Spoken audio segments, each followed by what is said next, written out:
الله من قرأ الفاتحة.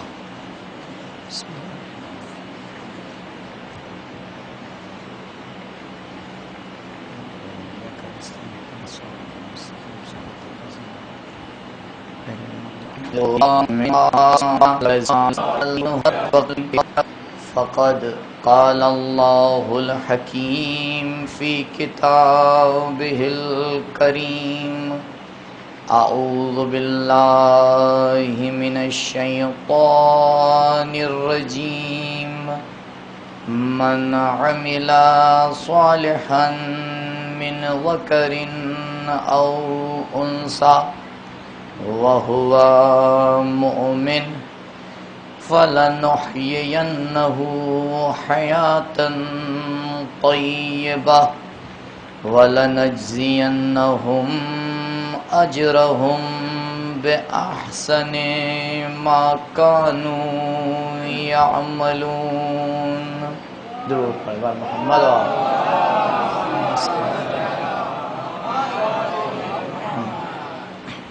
ایک مرتبہ سورہ حمد اور 3 مرتبہ سورہ اخلاص کی تلاوت فرما کر مرحوم غلام حسین، مرحومہ فاطمہ بائی اور مرحومہ ختیجہ کی روح کو ایصال فرما لیں. بسم اللہ.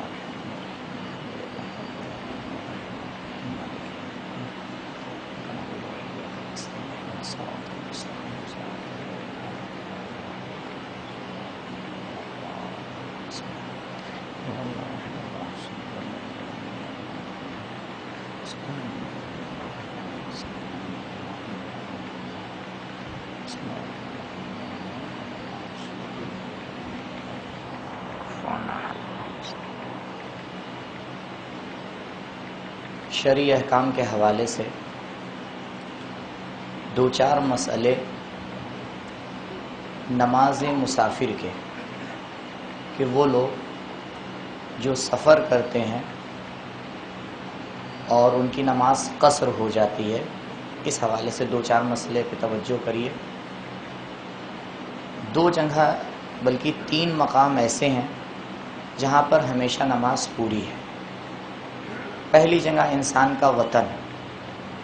تو ضروری نہیں ہے انسان جہاں پیدا ہو اسی کو وطن مانے. پیدا کہیں ہوا ہے، کوئی دوسری جگہ جائے اور اس کا ارادہ یہ ہو کہ اب میں اس کو وطن بنا رہا ہوں. ایک وقت میں انسان 2 وطن بھی بنا سکتا ہے. جیسے وہ یو پی کا رہنے والا ہے، بمبئی آیا ہے کام کرنے کے لیے، وہ بھی اس کا وطن ہے، یہ بھی اس کو اپنا وطن بنا سکتا ہے. دوسری جگہ جہاں 10 دن رکے. دیکھیے 10 دن کا مراد کیا ہے، یعنی جہاں وہ 10 دن کی نماز پڑھے. مثال کے طور پر وہ ایک جگہ پہنچا، وہاں سب سے پہلے اس نے نماز صبح پڑھی. تو جب وہ 10ویں دن نماز مغرب اور عشاء پڑھے گا، اگر اس کا ارادہ یہ ہے کہ تب تک میں رکا ہوں کہ میں 10ویں نماز مغرب اور عشاء بھی اسی جگہ پر پڑھوں گا، اور اس بیچ میں 24 کلومیٹر تک میرا آنا جانا نہیں ہوگا، تو یہ 10 دن گنے جاتے ہیں. یعنی 24 گھنٹے کر کے 10 دن نہیں گنیں گے، یہ 10 دن شرعی 10 دن ہے.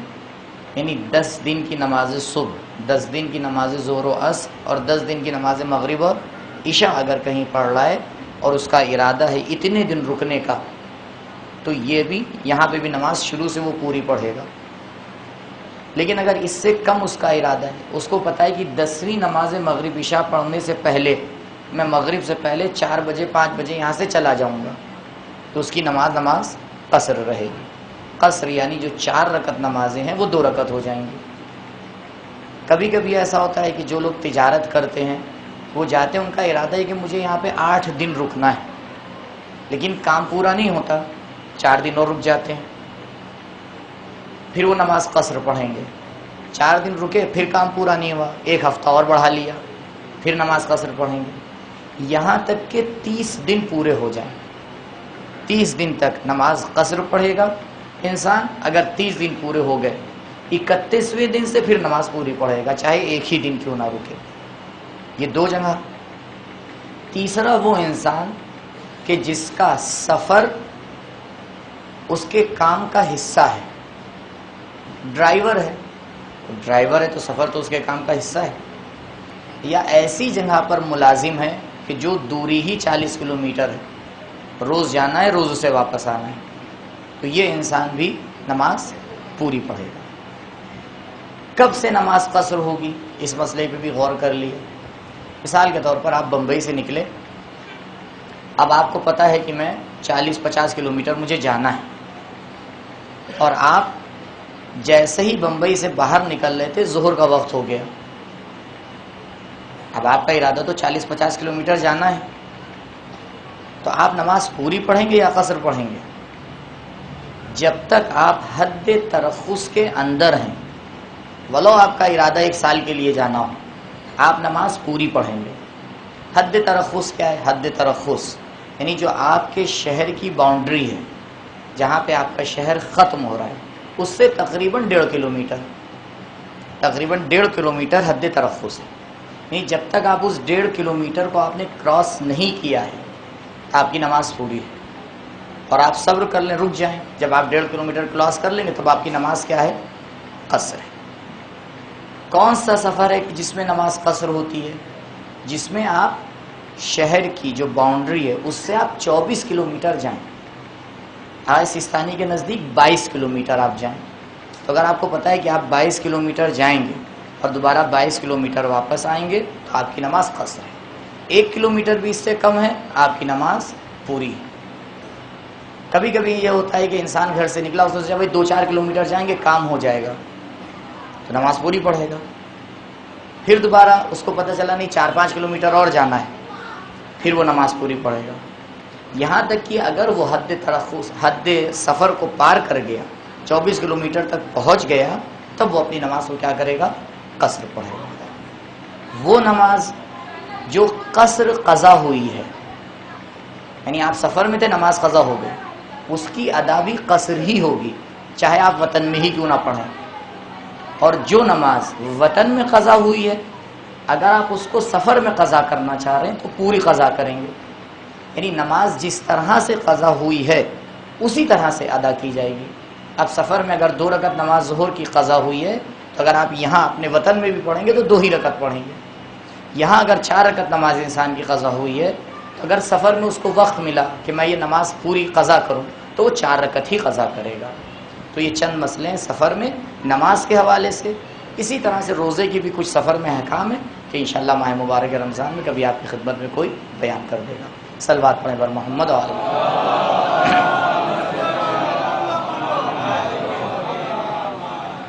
ارشاد رب العزت، من عمل صالحا من ذکر او انثی وهو مؤمن فلنحیینہ حیاتا طیبہ وَلَنَجْزِيَنَّهُمْ أَجْرَهُمْ بِأَحْسَنِ مَا كَانُوا يَعْمَلُونَ۔ مسلسل اس آیت کے ذیل میں اسلام اور حیات طیبہ کے حوالے سے جتنی فرصت ملی چند باتیں آپ کے سامنے عرض کی۔ آپ کے سامنے عرض ہوا کہ حیات طیبہ ایک نئی حیات کو کہتے ہیں۔ حیات طیبہ کا مطلب یہ نہیں ہے کہ انسان اپنی صفات کو چینج کر دے، بلکہ حیات طیبہ کا مطلب یہ ہے کہ انسان کی پوری زندگی ہی بدل جائے۔ عرض کیا آپ کی خدمت میں کہ حیات طیبہ نہ دنیا میں محدود ہے نہ آخرت سے مخصوص ہے، بلکہ اس دنیا میں بھی انسان حیات طیبہ پا سکتا ہے، اور اگر یہاں پائے گا تو آخرت میں بھی حیات طیبہ پا سکتا ہے۔ حیات طیبہ ایک ایسی حیات ہے کہ جس کو پانے کے لیے پروردگار نے 2 شرطیں لگائی ہیں، ایک ایمان اور دوسرا عمل صالح۔ محاسبہ نفس کے ذریعے سے آپ اپنے ایمان کو تول سکتے ہیں کہ آپ ایمان کے کس درجے کے اوپر فائز ہیں۔ حیات طیبہ 2 طرح کی ہوتی ہے، ایک فردی ہوتی ہے، ایک سماجی ہوتی ہے۔ کبھی انسان کی پرسنل لائف حیات طیبہ بنتی ہے، کبھی پورا کا پورا سماج حیات طیبہ کو اختیار کر لیتا ہے۔ پورے سماج کو حیات طیبہ پانے کے لیے 3 شرطیں ہیں، صحیح قانون ہو اس کے پاس، صحیح رہبر ہو اس کے پاس، اور اس قوم کے اندر بھی اس قانون اور رہبر کی بات کو سننے کی صلاحیت ہو. جب وہ قانون اس کو حق کی طرف دعوت دے تو وہ گھر میں بیٹھا ہوا نظر نہ آئے. جب وہ رہبر اس کو قیام کے لیے بلائے تب وہ بہانے نہ بنائے. تو ایسی قوم حیات طیبہ پاتی ہے. اور آپ کی خدمت میں عرض کیا کہ ایمان اور عمل صالح تک پہنچنے کے لیے 3 دارائیاں شرط ہیں. پہلی، انسان کو سمجھدار بننا پڑے گا، انسان کو دیندار بننا پڑے گا، اور انسان کو امانت دار بننا پڑے گا. یہ جو اب تک آپ کی خدمت میں باتیں عرض کی، یہ اس کا ایک خلاصہ. 2 دن فرصت ہے، اس میں جو مجھے آپ کے سامنے عرض کرنا ہے وہ نشانیاں ہیں حیات طیبہ کی، کہ جب انسان حیات طیبہ پا لیتا ہے تو اس کے اندر کیا تبدیلیاں آتی ہیں، کیا خصوصیت ہے حیات طیبہ کی. کیونکہ ہم ایک چیز کے آثار سے ہی سمجھتے ہیں کہ وہ چیز ہے کیا. آپ سورج کی آنکھ سے آنکھ ملا کر نہیں دیکھ سکتے، لیکن جیسے ہی دیوار کے اوپر سورج کی روشنی پڑتی ہے آپ یقین کے ساتھ کہہ دیتے ہیں کہ سورج نکل آیا. اگر میں آپ سے کہوں کہ آپ نے سورج کو دیکھا، آپ کہیں گے نہیں میں نے سورج کو تو نہیں دیکھا. تو آپ کیسے اتنے یقین سے کہہ دے رہے ہیں کہ سورج نکل آیا؟ آپ کہیں گے میں نے سورج کے آثار کو دیکھ کر یقین کر لیا کہ سورج نکل آیا. تو آثار کو دیکھ کے پتہ چل جاتا ہے کہ یہ چیز کس طرح کی ہے. جو لوگ مٹی کے برتن بناتے ہیں آپ نے دیکھا ہے، وہ مٹی کا برتن اٹھاتا ہے کمہار، ایک بار ہاتھ سے اس کے اوپر مارتا ہے، وہ بتا دیتا ہے کہ یہ مٹی کا برتن کس مٹی سے بنا ہے، کچی مٹی ہے، پکی مٹی ہے، یہ کتنے دن تک باقی رہ پائے گا. لیکن ہر انسان مٹی کے برتن کو بجا کر نہیں بتا سکتا کہ اس کی صلاحیت کیسی ہے. وہی بتا پائے گا کہ جو برتن شناس ہوگا، وہی بتا پائے گا جو اس کام کا ایکسپیرینس رکھتا ہوگا. تو عزیزوں، اگر حیات طیبہ کی نشانیاں پوچھنا ہے تو ہر کسی کے دروازے پر مت چلے جانا، ان ہستیوں کے پاس جانا جن کی جاگیر ہی حیات طیبہ ہے، جن کا بچپنا، جن کی زندگی، جن کی موت اور حیات ہی حیات طیبہ ہے. وہ تمہیں بتائیں گے کہ حیات طیبہ کے آثار کیا ہوتے ہیں، وہ تمہیں بتائیں گے کہ حیات طیبہ کی نشانیاں کیا ہوتی ہیں، وہ تمہیں بتائیں گے کہ اگر انسان حیات طیبہ پا لیتا ہے تو اس کے اندر کیا خصوصیات پیدا ہو جاتی ہیں، اگر ایک معاشرہ حیات طیبہ پا لیتا ہے تو اس کے اندر کون سی خصوصیات جاگ جاتی ہیں. درود پڑھیں بر محمد و آل محمد.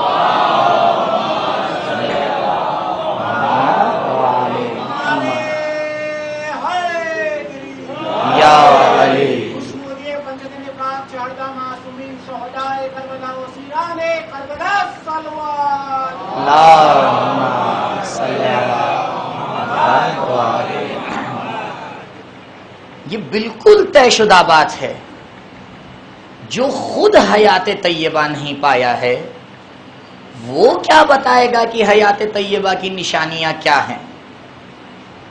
وہ انسان تمہیں راستہ دکھائے گا جو خود نہ کہ راستے پر چل چکا ہو بلکہ راستہ ہی اس کے سامنے بنایا گیا ہو. بہت فرق ہے، بہت فرق ہے چل کر راستے کو پرکھنا اور خود اس کے سامنے راستے کو بنانا. جو پرکھتا ہے، غور کیجئے گا اس پوائنٹ کے اوپر، جو پرکھ کر جانچ کر کے کسی چیز کی خصوصیت کو بتاتا ہے تو جتنی دیر وہ جانچ کرتا رہتا ہے وہ خصوصیت کو نہیں بتا پائے گا. لیکن جس کے سامنے وہ شے خلق کی جاتی ہے وہ ابتدا سے ہی خصوصیت کو بتا دے گا. عزیزوں اب تعجب نہ کرنا اگر ایک بچہ کعبے سے باہر آئے نبی کے ہاتھوں کے اوپر قرآن کی تلاوت کر دے تو اس نے حیات طیبہ کو پرکھا نہیں ہے بلکہ حیات طیبہ کو اس کے سامنے خلق کیا گیا ہے. درود پڑھے بر محمد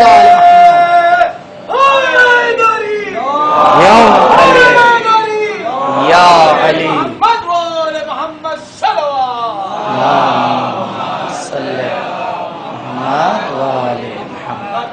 کیا پتا تجربہ کرنے میں کتنا وقت لگ جائے. کسی کو 1 سال، کسی کو 2 سال، کسی کو 10 سال. اور عجیب تاریخ نے بات بتائی، کچھ لوگ بڑھاپے کی آخری سٹیج میں پہنچ گئے، جس کے پاس حیات طیبہ تھی وہ حقیقت کو سمجھاتا رہا لیکن یہی کہہ کے اٹھ گئے ہماری سمجھ میں ہی نہ آیا نبی نے کیا کہا. وہ کہاں سے بتا سکتا ہے حیات طیبہ کیا ہے؟ حیات طیبہ اس سے نہ پوچھئے گا کہ جو تجربہ کر کے حیات طیبہ کو پا رہا ہے. حیات طیبہ کی نشانیاں اس سے پوچھئے گا کہ جس کے گھر کی جاگیر ہی حیات طیبہ ہے. امام مدینے سے نکلے، کربلا کی طرف سفر رواں ہے. ایک کوفے کا شخص آتا ہے، امام سے ملاقات کرتا ہے. عجیب جملہ ہے امام کا. امام فرماتے ہیں یا اخل کوفی ان جاءتنی اندا فی منزلی لأریتک آثار جبرائیل. اے کوفے کے رہنے والے، اگر تم مدینے میں مجھ سے ملاقات کرتا تو میں اپنے گھر میں جبرائیل کے آثار تجھے دکھا دیتا. امام حسین علیہ السلام فرما رہے ہیں کہ میں تجھے اپنے گھر میں جبرائیل کے آثار دکھا دیتا. کیوں دکھا دیتا؟ کیونکہ یہ وہ شخصیتیں ہیں جو حیات طیبہ کی جاگیردار ہیں. یہ پریکٹس کر کے حیات طیبہ پہ نہیں پہنچی ہیں، ان کو حیات طیبہ پر خلق ہی کیا گیا ہے. تبھی تو امام یہ کہہ رہے ہیں کہ میں جبرائیل کے آثار تمہیں دکھا دیتا. اس کا مطلب کیا ہے؟ یعنی دیکھیں اثر، وہ بھی کس کا اثر؟ خود ابھی اس روایت کی تشریح کے لیے مجھے چند منٹ لگ جائیں گے، میں کہیں اپنے موضوع سے دور نہ ہو جاؤں. صلوات پڑھی پر محمد عالم.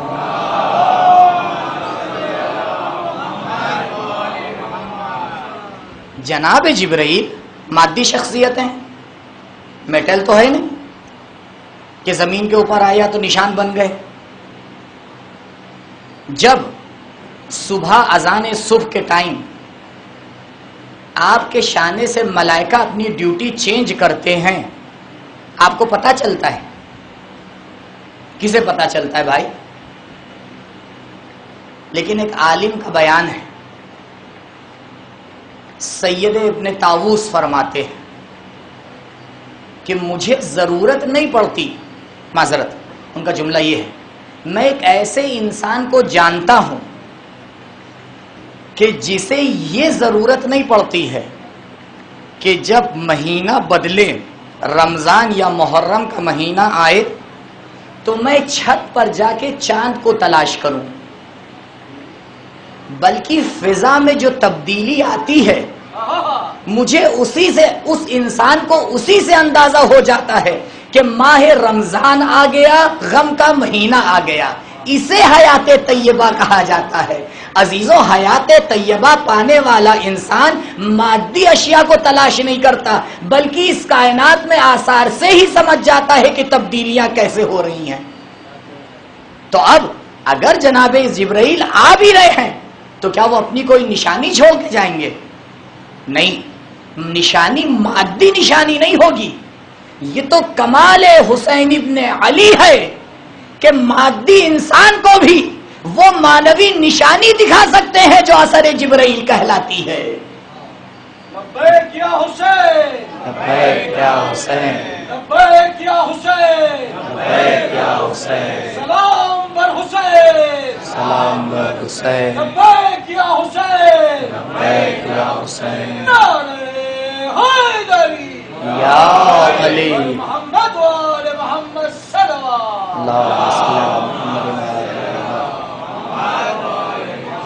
آپ کی خدمت میں عرض کیا تھا کہ معجزہ یہ نہیں ہے کہ وہ پتھر ہاتھ پہ بولنے لگے، کیونکہ پتھر تو ہر وقت بول رہا ہے.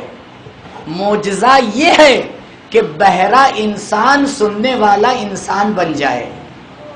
یہ معجزہ ہے کہ جو انسان ابھی تک پتھر کی آواز نہیں سن رہا تھا، نبی نے اس کے اندر ایسی تبدیلی ڈالی کچھ دیر کے لیے کہ وہ اب پتھر کی آواز کو سننے لگا. امام یہی کہنا چاہ رہے ہیں کہ دیکھو اگر میں ہوں گا تو جبرائیل کے آثار تمہیں دکھا سکتا ہوں، لیکن اگر خود سے تم اسی گھر میں جاؤ گے تو تمہیں جبرائیل کے آثار نظر نہیں آنے والے ہیں. تو حیات طیبہ کا مطلب یہ ہوتا ہے کہ خود بھی انسان کمال تک پہنچا ہوا ہوتا ہے، دوسروں کو بھی پہنچا دیتا ہے. صرف یہی نہیں ہے کہ ہم حیات طیبہ پا چکے ہیں، نہیں، وہ اگر کسی کا ہاتھ تھام لیتا ہے تو پوری اس کی زندگی بدل جاتی ہے. عجب نہیں اسی لیے کہا گیا ہو، شاید اسی لیے کہا گیا ہے کہ ان الحسین مصباح الہدی و سفینۃ النجات، کہ امام حسین کیا ہیں؟ مصباح ہدایت اور سفینہ نجات ہیں. عزیزوں، یہ ایک ایسا چراغ ہے، یہ ایک ایسی کشتی ہے کہ جو اس طرح سے حیات طیبہ کے اوپر فائز ہے.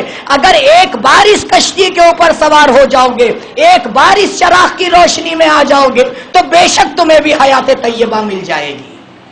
بس محنت اتنی کرنا ہے کہ تمہیں اس کشتی پر سوار ہونا پڑے گا.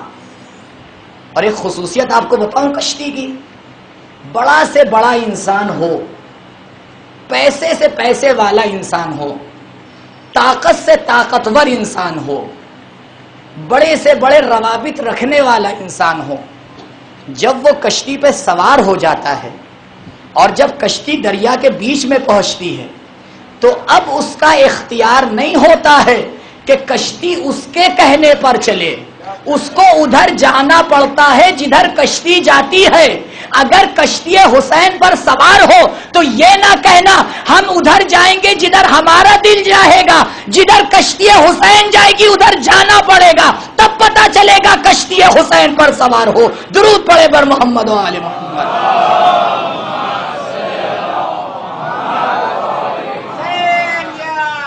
زندہ باد. دیکھا جو کربلا میں مصلی حسین کا، پڑھنے لگی نماز قصیدہ حسین کا. کلمہ ہر ایک زبان پہ ہے اسلام کا، مگر اسلام کی زبان پہ ہے کلمہ حسین کا. حسین زندہ باد. تو عزیزوں، اب اگر اس کشتی پر انسان سوار ہوا، آپ دیکھیے جو لوگ کشتی حسین پہ سوار ہوئے انہی نے تو اپنی سانسیں بھی حسین کے حوالے کر دی. زندگی تو دور کی بات ہے. نماز واجب ہے یا مستحب؟ نماز یومیہ جو دن میں نماز پڑھی جاتی ہے وہ واجب ہے یا مستحب؟ وہ واجب ہے. واجب چیز کے لیے اجازت لی جاتی ہے؟ نہیں لی جاتی نا. آئیے کربلا میں دیکھیے، مولا وقت نماز ہے. ارے سیداوی نماز واجب ہو گئی، کھڑے ہو کے نماز پڑھو. شاید سیداوی جواب دیں، ارے فخر نماز جب تک نماز نہ پڑھے تو ہم کیسے نماز پڑھے؟ ہم کشتی حسین پر سوار ہے، جدھر یہ کشتی جائے گی ادھر جائیں گی. نماز حسین پر قربان ہے، روزے حسین پر قربان ہے، عبادت حسین پر قربان ہے. دیکھو ادھر جانا جدھر حسین جا رہی ہے، اس نماز کو ادا کرنا جس کو حسین نے ادا کیا ہے. درود پڑھے بر محمد و آل محمد.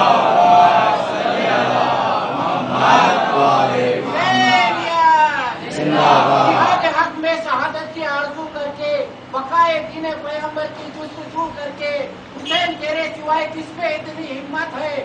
نماز اثر پڑی خون سے وضو کر کے، مولا حسین علیہ السلام پر ایک آواز ہے بلند سلوات اللہم صلی اللہ.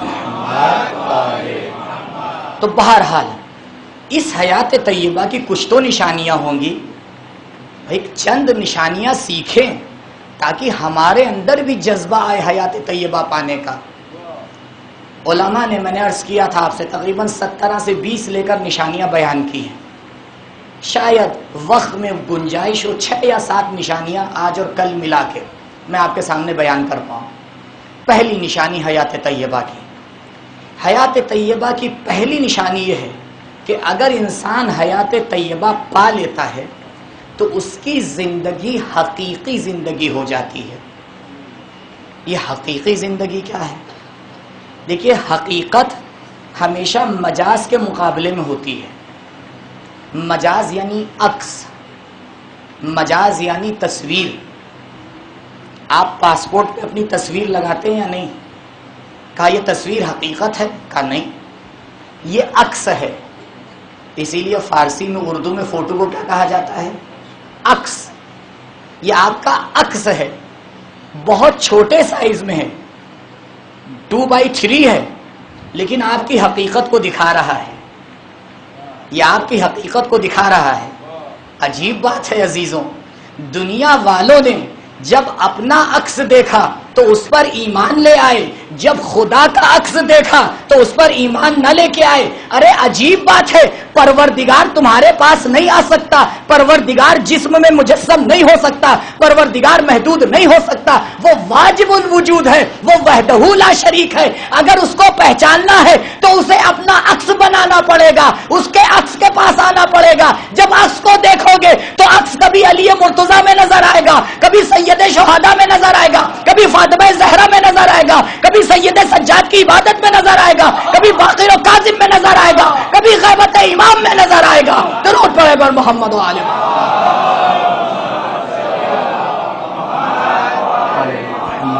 ظہور امام زمانہ بلند الصلوات.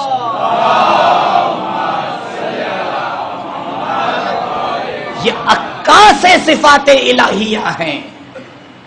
صفات الہیہ کو تلاش کرنا ہے تو اس دروازے پہ آنا پڑے گا. تو ایک حقیقی زندگی ہوتی ہے، ایک مجازی زندگی ہوتی ہے. مجازی زندگی کیا ہے؟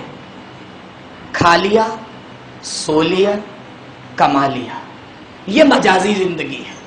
کیوں؟ کیونکہ مجاز کی ایک حد ہوتی ہے، کہیں نہ کہیں اسے ختم ہونا ہے، اس کی ایک حد ہوگی، لیکن حقیقت پائیدار رہتی ہے. علماء نے آ کے تشریح کی، کہا دیکھو اگر کسی انسان کو حیات حقیقی ملتی ہے تو اس کی زندگی میں 2 آپشن ہوتے ہیں، 3 نہیں ہوتے. اس کی زندگی میں 2 آپشن ہوتے، 3 نہیں ہوتے. کیا ہے وہ 2 آپشن؟ ایک حق اور ایک باطل. اگر اور زیادہ غور کریے گا تو زندگی فقط حق کی ہے، باطل تو پوچھ ہے. اب بہت سے انسان اپنی زندگی میں 3 آپشن بناتے ہیں. کیا؟ حق ہے، باطل ہے، بیچ میں ایک نیوٹرل زندگی ہے. بھائی ہم ان سب جھمیلوں میں نہیں پڑتے. اگر وہ ہستیاں بھی یہی کہہ دیتی تو آج ہم اور آپ یہاں عزاخانہ سجائے بیٹھے ہوتے. 3 آپشن نہیں ہیں، 2 ہیں. اور جب بھی کائنات میں 2 چیزیں آپس میں ٹکرائیں، بہت آسانی سے فیصلہ لے لیجئے گا، یا دونوں باطل ہوں گے یا ایک حق اور ایک باطل ہوگا. ممکن ہی نہیں ہے دونوں حق ہوں. حق اور حق میں کبھی ٹکراؤ ہو ہی نہیں سکتا. یا جنگ ہوگی بنی عباس اور بنی امیہ میں، باطل آپس میں ٹکرا رہا ہے.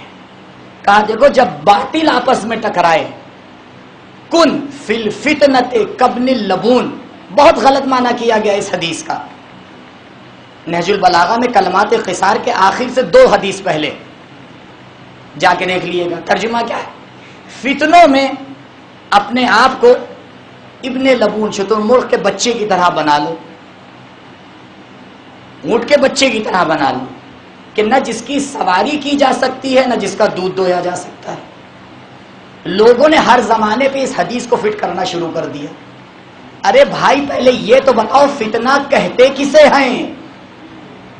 حق اور باطل کے ٹکراؤ کو فتنہ نہیں کہتے ہیں. بلکہ حیات طیبہ کہتے ہیں. جب باطل اور باطل ٹکراتا ہے تو اسے فتنہ کہتے ہیں. اسی لیے چھٹے امام کی زندگی دیکھو، جب باطل آپس میں ٹکرا رہا تھا تو امام جعفر صادق یونیورسٹی بنا کے لوگوں کو دین سکھا رہے تھے. لیکن جب اسلام پہ حرف آیا تو اسی امام کے جد نے آ کے کربلا میں پیکار کر کے بتا دیا کہ دیکھو حق اور باطل کی جنگ فتنہ نہیں ہوا کرتی، باطل اور باطل کا ٹکراؤ فتنہ ہوا کرتا ہے. جب باطل اور باطل ٹکرائے تب آپ کی ذمہ داری یہ ہے کہ آپ نہ پڑھیں بیچ میں. لیکن جب حق اور باطل ٹکرائے تو اگر حق کا ساتھ نہیں دیا اس کا مطلب کہ باطل پر ہو، کیونکہ کوئی تیسرا آپشن ہے ہی نہیں، کوئی تیسرا آپشن نہیں ہے. اگر انسان یہ سوچ کے بیٹھ جائے ہم تو بڑے دودھ کے دھلے ہوئے ہیں، قبلہ ہم سے کیا مطلب. ارے یہی انسان دودھ کے دھلے ہوئے گھروں میں بیٹھ گئے، حسین کو شہید کروا دیا. آپ تاریخ کا مطالعہ کریے. رسول اس دنیا سے جاتے ہیں، کچھ لوگ غدیر کو بھول کر، بتائیے ورڈ صحیح نہیں ہے معذرت کے ساتھ، جان بوجھ کر غدیر کو بھلا کر جمع ہوتے ہیں. کچھ لوگ مولا کے گھر میں جمع ہوتے ہیں. پوری تاریخیں اٹھا کے دیکھ لیجئے، دونوں طرف تعداد تقریباً برابر ہے. جو لوگ مولا کے گھر میں جمع ہوئے ہیں ان کی تعداد 5 سے لے کر 7 ہے. جو لوگ صاحبان کے نیچے جمع ہوئے ہیں ان کی تعداد بھی 5 سے لے کر 7 ہے. اب یہ بتائیے ظاہری طور پر کامیابی کس گروہ کو ملی؟ ظاہری طور پر کس گروہ کو ملی؟ کہا جو صاحبان کے نیچے جمع ہوئے تھے انہی نے پوری امت مسلمہ کو موڑ دیا. یعنی چند لوگوں میں اتنی طاقت آ گئی کہ پوری امت کو موڑ دیا. کہا نہیں، مسئلہ یہ ہوا کہ کچھ لوگ تیسرا آپشن بنا کے بیٹھ گئے تھے. کچھ حق کے پرستار تھے، کچھ باطل کے طرفدار تھے. کچھ لوگ نہ حق کی طرف جانا چاہ رہے تھے نہ باطل کی طرف جانا چاہ رہے تھے، چپ چاپ اپنے گھروں میں بیٹھ گئے. ان کا گھر میں بیٹھنے کا نتیجہ یہ نکلا کہ حکومت حق باطل کے ہاتھ میں چلی گئی. تو نتیجہ یہی ہوتا ہے اگر حق کا ساتھ نہیں دو گے تو زندگی باطل میں بدلتی چلی جائے گی. درود پڑھے پر محمد و آل محمد.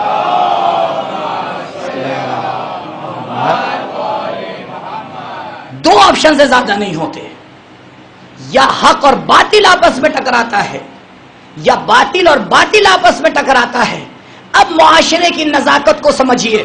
اگر معاشرے میں کہیں بھی آواز یہ اٹھائی دے کہ جہاں پر حق اور حق کو ٹکرایا جا رہا ہو، سمجھ جائیے یہ آواز شیطان کی آواز ہے. ارے کیوں نماز کو عزاداری سے ٹکرا رہے ہو؟ کیوں ولایت کو نماز کے ساتھ ٹکرا رہے ہو؟ کیوں عبادت کو عزاداری کے ساتھ ٹکرا رہے ہو؟ دونوں حق ہے. جو حق کو حق سے ٹکراتا ہے اس کا مطلب یہ ہے کہ وہ حق کا طرفدار نہیں ہے، باطل کا پرستار ہے. ممکن ہی نہیں ہے. کیا نماز باطل ہے؟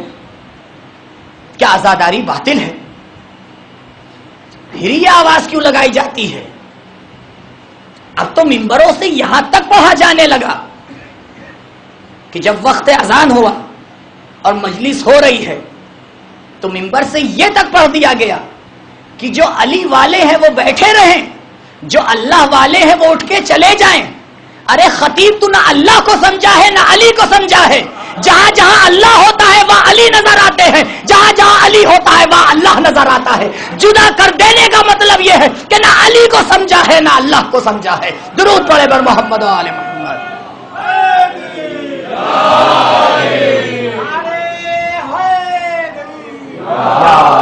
جو شخص محفل حیدر علیہ السلام میں جا نہیں سکتا، علی علیہ السلام کے نام کا نعرہ لگا نہیں سکتا، ابو طالب علیہ السلام کا بیٹا اجازت اگر نہ دے تو کسی کا باپ بھی جنت میں جا نہیں سکتا.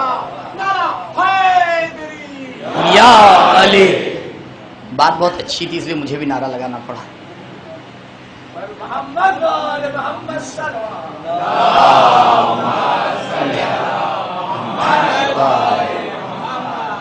اجازت تو وہی دے گا جس کی جاگیر ہے بھیا. خیر، تو دو آپشن ہیں. یا باطل اور باطل ٹکرائے گا یا حق اور باطل ٹکرائے گا.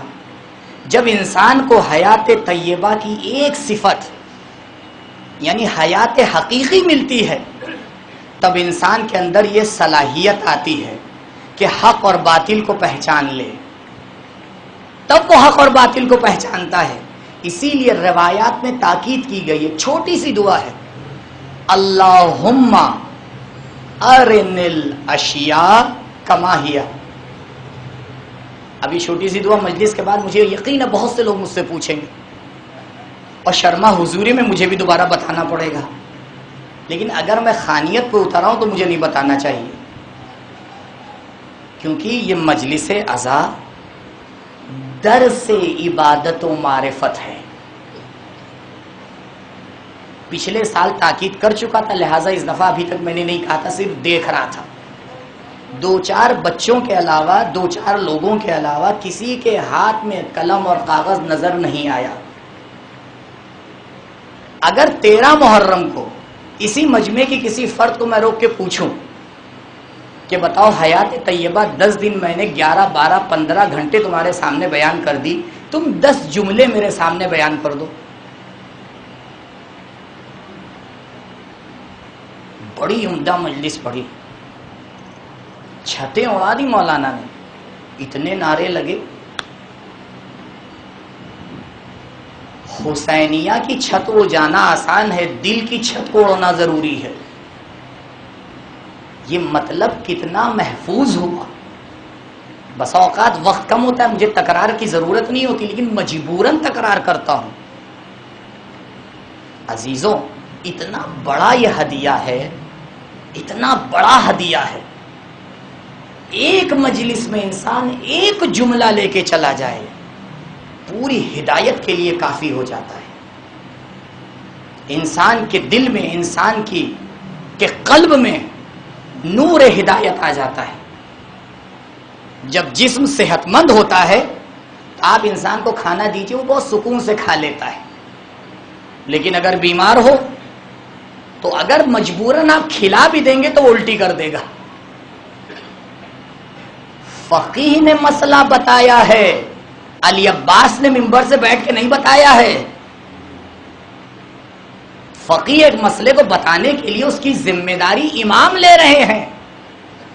جس کی ذمہ داری امام لے اس کے اوپر کیا ہر انسان حرف اٹھا سکتا ہے؟ الراد علیہم کالراد علینا توقیع امام کا جملہ ہے. انا حجت اللہ علیہم, میں خدا کی طرف سے ان کے اوپر حجت ہوں. اگر کسی نے ان کو رد کیا اس کا مطلب کہ مجھے رد کیا. اب سمجھ جاؤ, اگر اجتہاد کے خلاف آواز اٹھے تو یہ سمجھ جانا چاہے ماتھے پہ کتنے بڑے ہی گٹے کیوں نہ ہو, یہ حق کی آواز نہیں ہو سکتی, یہ باطل کی آواز ہے. کیوں؟ کیونکہ انسان کے لیے ذمہ داری یہ دی گئی ہے کہ حق اور باطل کو پہچانے. واجب ہے, یہ نہ سمجھیے گا کہ مستحب کام ہے, دل چاہا تو پہچان لیا. نہیں, واجب ہے کہ حق کو پہچانے, اور نہ صرف پہچانے بلکہ اس کی طرفداری کریں. کیونکہ 2 آپشن نہیں ہے آپ کے پاس, اس کے علاوہ کچھ ہے ہی نہیں. تو پہلی نشانی حیات طیبہ کی کہ اگر انسان کو حیات طیبہ ملتی ہے تو اس کو حق اور باطل کو پہچاننے کی نشانی مل جاتی ہے. اسے پتہ چل جاتا ہے کہ حق کون ہے اور باطل کون ہے. اور آج کی دنیا میں یہ سب سے بڑا مسئلہ ہے یا نہیں ہے؟ ہم سالہ یہی نہیں طے کر پاتے ہیں کہ یہ بات صحیح ہے یا غلط. ایک مولوی سے پوچھا, مطمئن نہیں ہوئے. دوسرے سال دوسرا آیا, اس سے پوچھا. تیسرے سال تیسرا آیا, اس سے پوچھا. پوری زندگی اسی میں گزر گئی کہ یہ بات صحیح ہے یا غلط. بھیا جب پورے سمجھنے میں ہی زندگی گزار دو گے تو عمل کب کرو گے؟ اگر حیات طیبہ ہوتی تو چہرہ دیکھ کے انسان بتا دیتا ہے ہدایت کرنے آ رہا ہے یا گمراہ کرنے آ رہا ہے. اور یہیں پہ میں ذمہ داری بیان کر دوں معذرت کے ساتھ, میری آپ کے ساتھ رشتہ داری نہیں ہے, اگر ایک رابطہ ہے تو شاید ایمانی رابطہ ہے. جو منتظمین ہیں ان کی بہت بڑی ذمہ داری ہے. انداز خطابت آتا ہو یا نہ آتا ہو، اس مقام پر اسی کو بیٹھنے کا حق ہے جو حق بیان کرے. بس کا قبلہ یوں بیان کریں گے تو پبلک یوں کہے گی، کا ٹھیک ہے. اگر پبلک کے لیے بیان کرنا ہے تو اجر پبلک سے لے لینا، اور اگر مادر حسین کے لیے بیان کرنا ہے تو پھر وہ بیان کرنا جس کے اوپر حسین بھی کہیں کہ کیا بات کہہ دی. ارے تمہارے کہنے سے کیا ہوتا ہے، یہ آوازیں تو چھت تک نہیں پہنچ پاتی، لیکن اگر اہل بیت کسی کی تعریف کر دیتے ہیں تو وہ سلمان و ابوذر بنتا ہوا نظر آتا ہے. بہت ضروری ہے ہماری زندگی میں کہ ہم حیات طیبہ کو پانے کے لیے دیکھیں ہمارے اندر کتنی یہ صلاحیت موجود ہے. ہم حق اور باطل کو سمجھ پا رہے ہیں یا نہیں، یا معاشرے کی راہ پہ بہے جا رہے ہیں.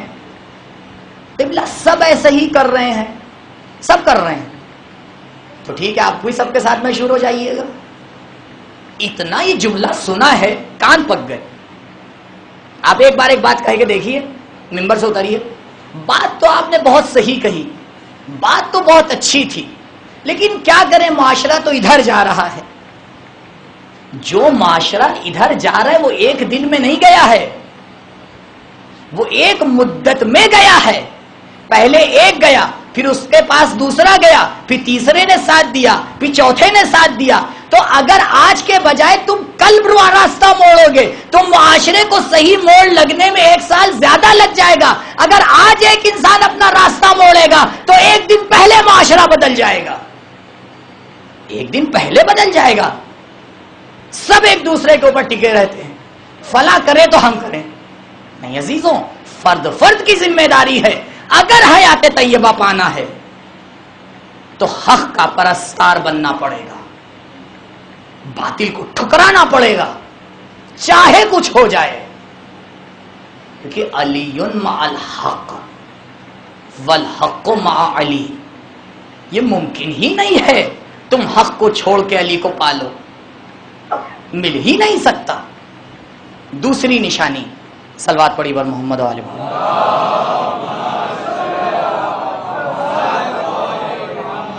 دوسری نشانی حیات طیبہ کی کیا ہے؟ دوسری نشانی ہے استجابت دعا، دعا کا مستجاب ہونا. اگر ایک انسان حیات طیبہ پا لیتا ہے تو وہ مستجاب الدعویٰ بن جاتا ہے. عراق میں ایک جنرل بڑے عہدے پہ فائز، جس کا بیٹا نابینا ہے، دنیا میں جگہ جگہ علاج کر چکا. اسے پتا چلا کہ نجف میں ایک انسان ہے علامہ امینی. اس نے کہا، لوگوں نے کہا ان کے پاس بھی چلے جاؤ. اب وہ کربلا میں تھا، کربلا سے نجف آیا اور آنے کے بعد پہنچا علامہ امینی کے گھر پہ، اور جا کے اب اتنا بڑا برٹش سرکار کی حکومت کا ایک انسان، کیونکہ ہم لوگ کی نظر میں تو جو اس مملکت سے جڑ جاتا ہے وہ چاہے وہاں کا سڑک صافی کرنے والا کیوں نہ ہو بڑا عظیم بن جاتا ہے، جبکہ یہ نہیں پتا کہ اس مادیت کے غرق معاشرے کا بالا ترین انسان اہل بیت کے محب کی پسترین فرد سے بھی پست ہے، کیونکہ اس اہمیت کو نہیں سمجھا ہے. پہنچا، دروازہ کھٹکھٹایا، علامہ باہر نکلے، دیکھا، جاؤ حشم سے ہی سمجھ میں آ گیا کون ہے. کیا کام ہے؟ کہا بہت، دیکھیے عجیب بات ہے، جب انسان اہل بیت کے در پہ جھکتا ہے تو کائنات اس کے سامنے جھکتی ہے. کون آیا؟ وہ آیا جس کے در پہ سب جاتے تھے. کیوں آیا؟ کہا کیونکہ ہم صرف ایک در پہ جاتے ہیں، ہر جگہ گدائی نہیں کیا کرتے. کیا مسئلہ ہے؟ وہی دروازے پہ کھڑے کھڑے کہا میرا بیٹا بیمار ہے، آنکھوں کی روشنی نہیں ہے. وہیں دروازے پہ کہا جاؤ شفا مل گئی.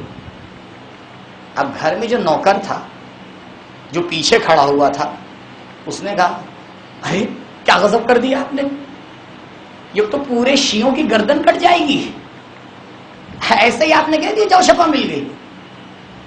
علامہ آئے, آنے کے بعد لباس پہنا, حرم کی طرف چلے, ذریعہ مقدس کے سامنے پہنچے, کہا مولا وعدہ کر آیا ہوں, وعدے کی لاج رکھنا آپ کی ذمہ داری ہے. یا محمد وآل محمد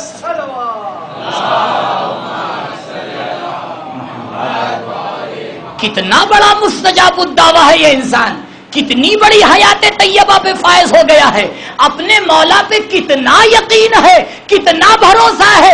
ارے کتنا بڑا ہی انسان کیوں نہ ہو, جب علی پہ بھروسہ کر کے جواب دو گے تو مشکل کشا ہے, تمہاری آس کو ٹوٹنے نہیں دیں گے.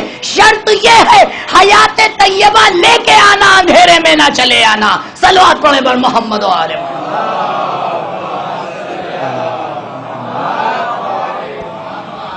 جا کے دعا کی یا علی ایک نعرہ خاص ہے, سے عباس ہے. ایک اور باپ کے نعرے پہ ایک اور مستجاب الدعویٰ کی بات سن لیجیے اور اسی سے پھر ربط مسائل دے دوں گا. جب انسان اس مقام پر پہنچتا ہے مستجاب الدعویٰ ہوتا ہے, ہزارہا قصے ہیں علماء کے, ہزارہا قصے ہیں. بچہ چھت سے گرا, عام انسان ہے, چھت سے گرنے میں آپ سمجھ بھی پائیں گے کتنی دیر میں اوپر سے نیچے آیا. ایک مرتبہ اس نے کہا رک جا, وہیں رک گیا, آگے بڑھا, بچے کو پکڑا, اتار کے کھڑا کر دیا. ہندوستان ہوتا تو وہیں پوجنے لگتے.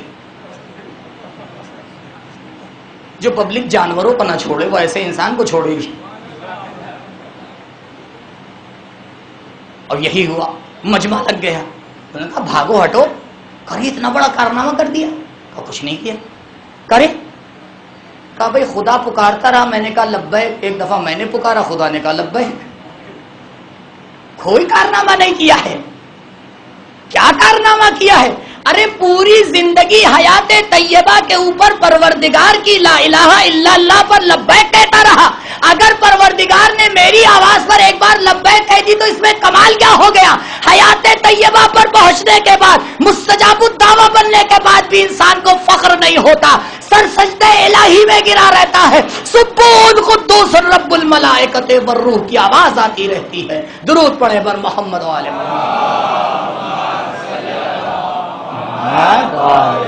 محمد. اسے کہتے ہیں حیات طیبہ. جب انسان حیات طیبہ پر پہنچتا ہے تو وہ کائنات کی اطاعت نہیں کرتا, کائنات اس کی اطاعت کرتی ہے. کیوں؟ کیونکہ اس کا مرتبہ کائنات سے افضل ہو چکا ہے. وہ ترقی کی سیڑھیاں چڑھ کے سورج اور چاند سے بھی اوپر جا چکا ہے. جب انسان کسی چیز کے اوپر آتا ہے, والمہیمن علی ذالک کلہ, تب اوپر سے جب دیکھتا ہے تو وہی گاڑیاں جو بہت بڑی نظر آ رہی تھی, بڑی چھوٹی چھوٹی رینگتی ہوئی چونٹیاں نظر آتی ہیں. جب مادی زندگی میں تم ذرا سا آسمان پہ چلے جاتے ہو تو یہ عظیم کائنات تمہیں بالکل چھوٹی نظر آتی ہے. تو اگر حیات طیبہ پا کے عروج پاؤ گے تو یہی کائنات تمہارے آگے بہت چھوٹی ہو جائے گی. جب انسان حیات طیبہ پہ آیا, ایک خاتون ہے, سید ہے, اس کا لڑکا بیمار ہوتا ہے. جب بیمار ہوا تو اس کی والدہ پہنچی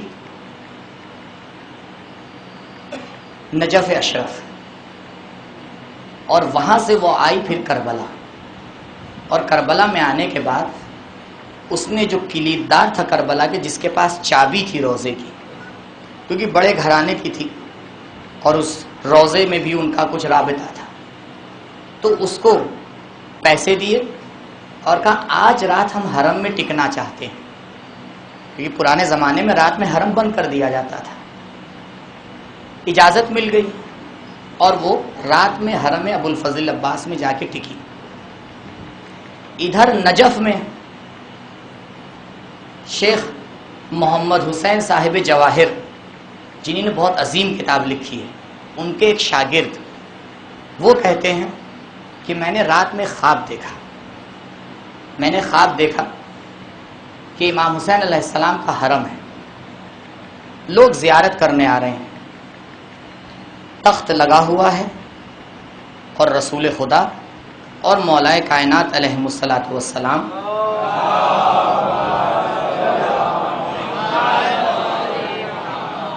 تخت پر بیٹھے ہوئے ہیں. ایک مرتبہ ایک فرشتہ آیا اور اس نے رسول سے متوجہ ہو کے کہا، یا رسول اللہ، ابو الفضل العباس نے پیغام بھیجا ہے کہ ایک سیدہ اپنے بچے کی دہائی لے کر میرے دربار میں آئی ہے، خدا سے دعا کیجیے کہ اس جوان کو شفا مل جائے. ایک مرتبہ رسول سر جھکاتے ہیں، اس سے کہتے ہیں، فرشتے سے فرشتے جاؤ عباس سے کہہ دو اس جوان کی عمر ختم ہو چکی ہے.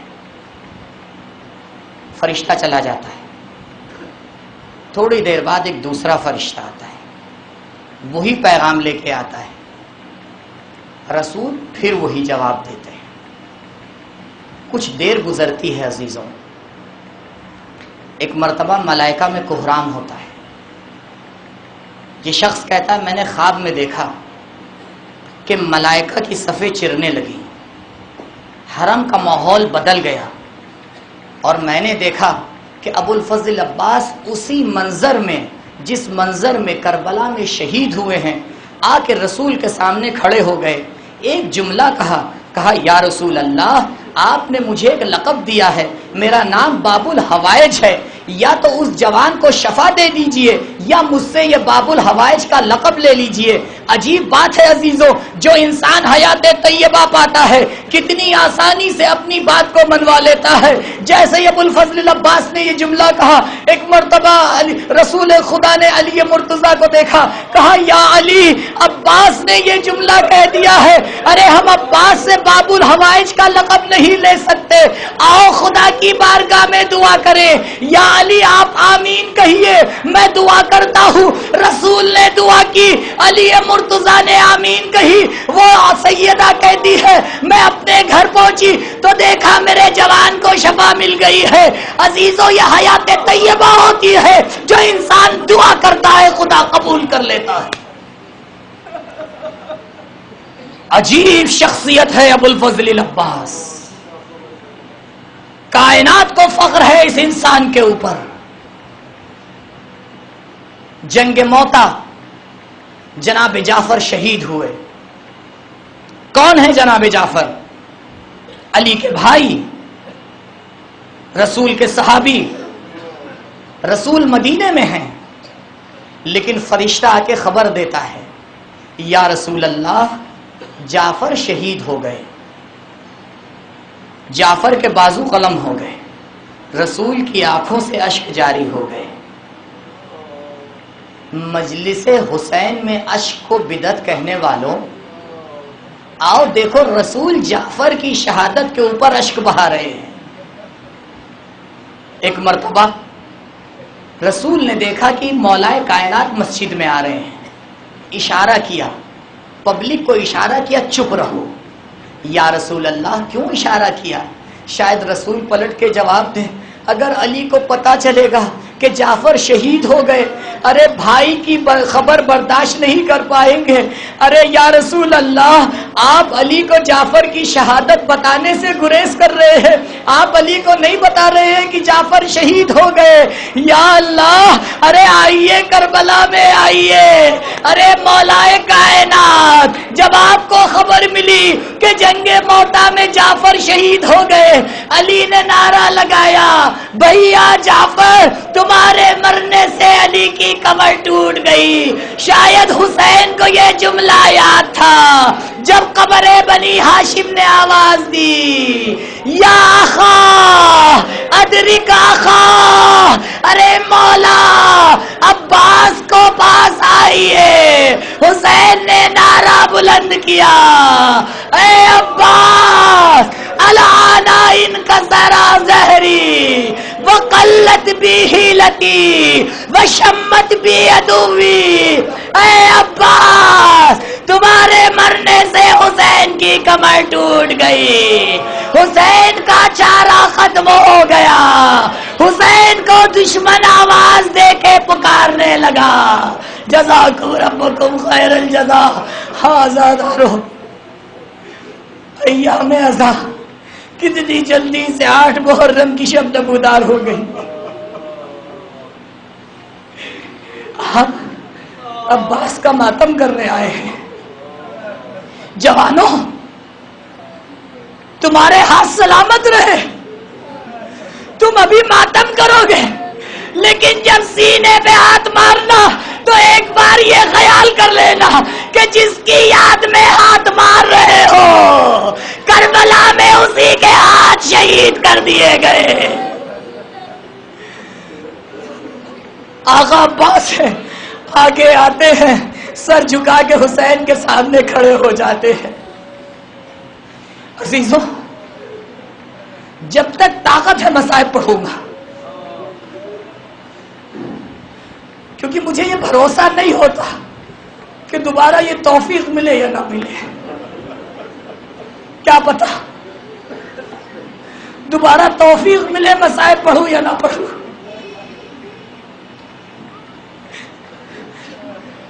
زہرا کا لال زہرا کے لال کے سامنے کھڑا ہے،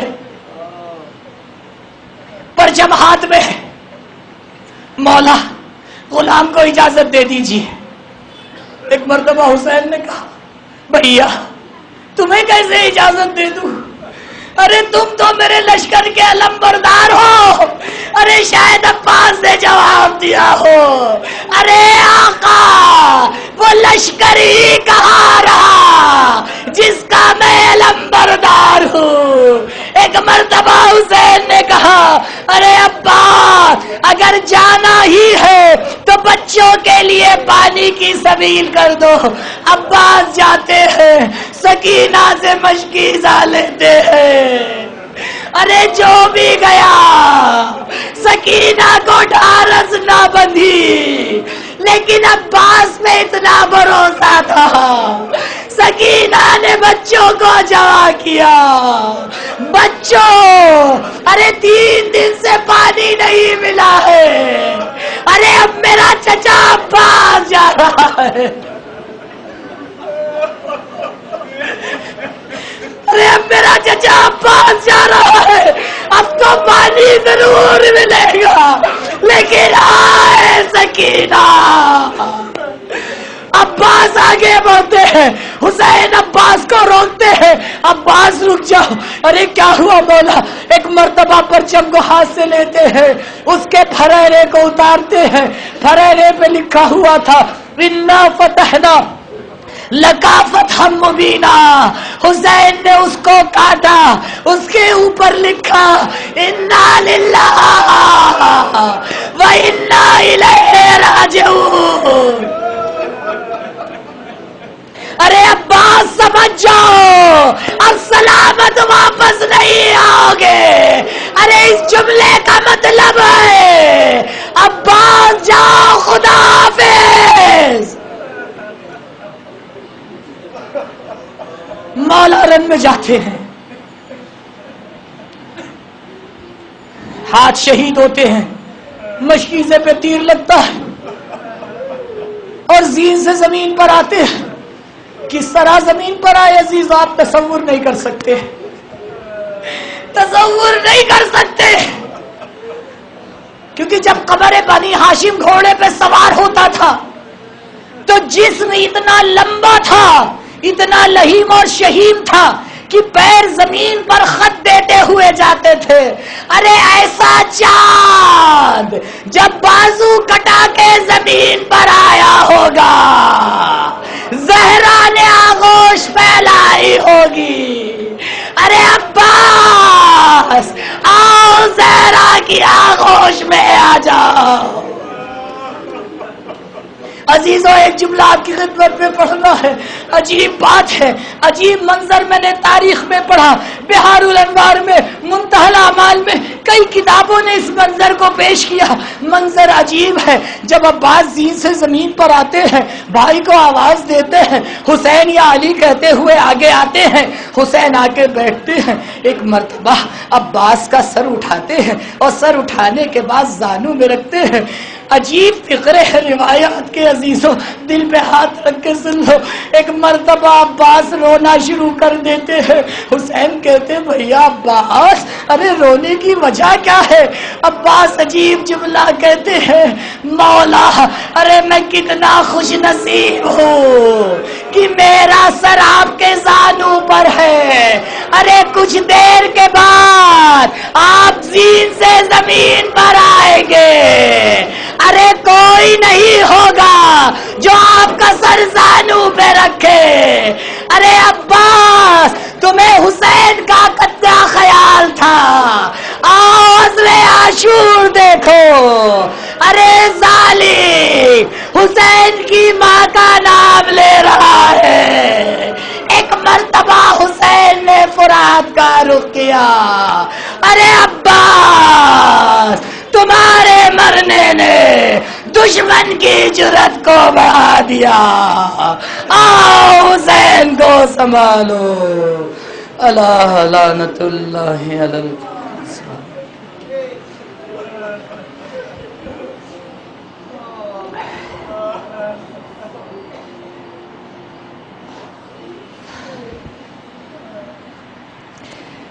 سیعلم الذین ظلموا ای منقلب ینقلبون انا للہ و انا الیہ راجعون۔ بار الہ ہمارے اعمال کو قبول فرما، پروردگارہ ہمارے امام کے ظہور میں تعجیل فرما۔ بار الہ شیعیان حیدر کرار جہاں جہاں بھی ہیں ان کی جان مال عزت و آبرو کی محافظت فرما۔ پروردگارہ ہمارے علماء کا سایہ ہمارے سروں پہ باقی رکھ۔ بار الہ پرچم اسلام کو سر بلند فرما، پرچم کفر و نفاق کو سر نگو فرما۔ بار الہ جو لوگ اس عزاداری میں شریک ہوئے ہیں، جن لوگوں نے دعا کے لیے کہا ہے، ان کی تمام شرعی حاجتوں کو برلا۔ بار الہ محبت اہل بیت عزاداری سید الشہداء ہماری نسلوں میں قائم و دائم رکھ۔ بار الہ ہمارے امام کے ظہور میں تعجیل فرما، ہمیں ان کے اعوان و انصار میں شمار فرما۔ ربنا تقبل منا انک انت السمیع العلیم۔